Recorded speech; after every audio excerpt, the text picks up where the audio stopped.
ลงที่ดินติดทะเลนะคะที่300 ยอดมานำเสนอนะคะแปลงที่ดินทั้งหมดนี้นะคะมีพื้นที่ทั้งหมดมานำเสนอนะคะแปลงที่ดินทั้งหมดนี้นะคะมีพื้นที่ทั้งหมด390 ตารางวานะคะ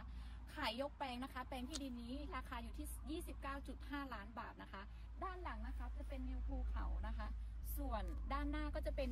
วิวทะเลนะคะสามารถลงไปทะเลได้เลยนะคะแปลงที่ดินแปลงนี้นะคะ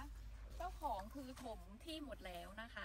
หายากแล้วนะคะหากสนใจนะคะติดต่อปุ้ยมาชมที่ดินได้นะคะหรือสอบถามเพิ่มเติมได้อันนี้จะเป็นเบอร์ติดต่อทางบริษัทมโนรา Property นะคะ